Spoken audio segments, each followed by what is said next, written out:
Lời vun chu Aiawt chuyện tu mà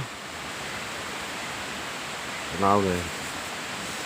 các anh chị tụ thì qua áp trong những cái em li ven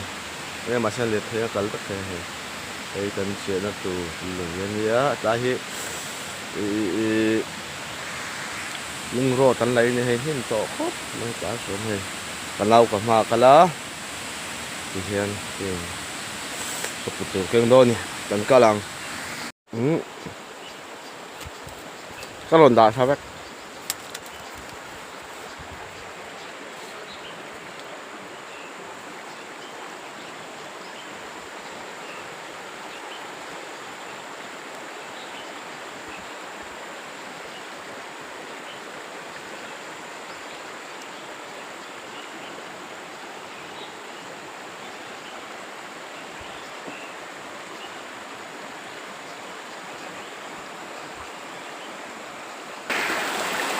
nó trên gần chuyện sầu đó nó hay thế chuyện nó sặc rất là tù nghĩa rồi sau thì là ru thì là đủ vẻ đấy dễ vậy ru to cần nói tù rằng ai đốt mấy tiếng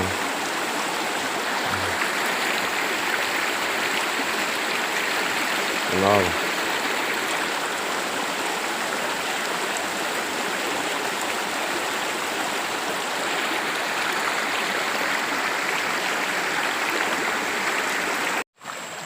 chuyện sầu sẽ là ô tụi anh ô sầm thì về cái chuyện tổ anh đi cái tay sẽ vào bùa lâu bắt nặn khóc này hè bù tặc miếng mồ nấu xuông tổ lâu anh đi người đây khóc so con này nặn khóc chiếm ngon mày đây lên kìa cái ta hay lú chú lên kìa là ốm sẵn em nói cả kìa chúng nó mẹ khóc mày tăng hình ly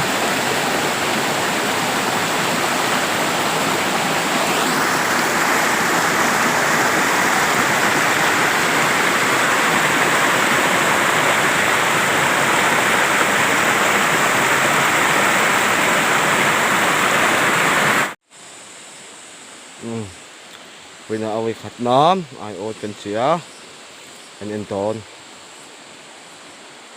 hay mình lùi quá hay chăm vẻ bát mấy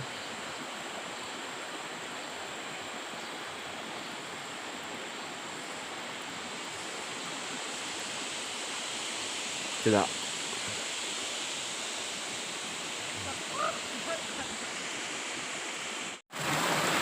mình với khát ăn tủ ra nhé thổ cho là gắn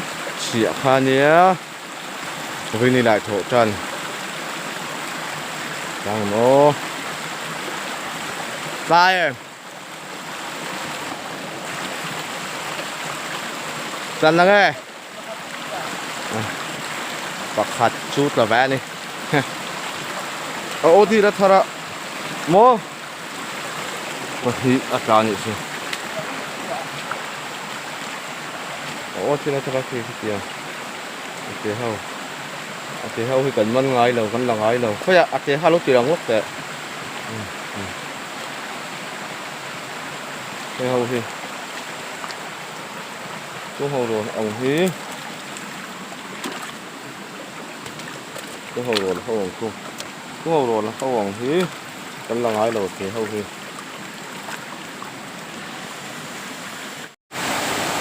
nuam hor khóc bay tai chưa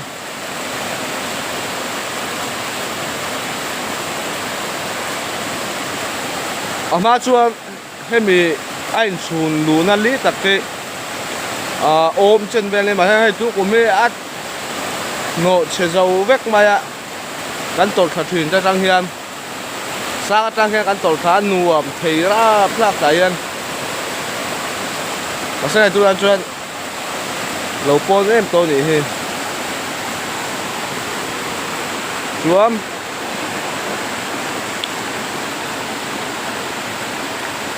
Aiawt thì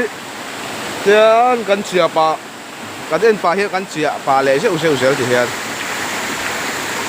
o som thum bol vel kan chiah tua kan voi khat en na chu lo ai o tala thal lam boka ta tu vak om thri lo tu na thri chuan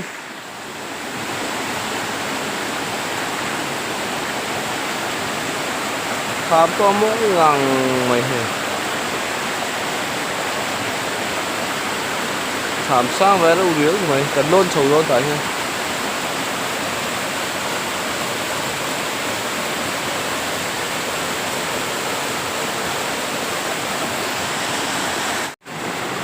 đang ngày mố hậu phiên tắm xì á cần phát thì bốc xì là vậy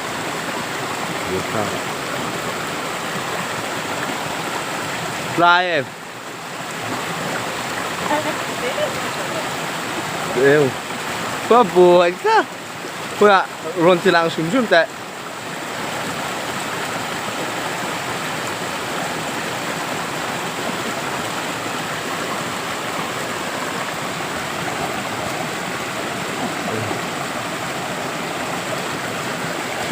chứ là ta buồn khá khóc bởi vì chứ ốt xôm bà riết cái nên tòa ốt xôm thum gắn chìa cả đó nếm tay rất là cái soi tông hắn ai ốt thì là thar la ba đường in cả tu cả nuam mày ô bà thum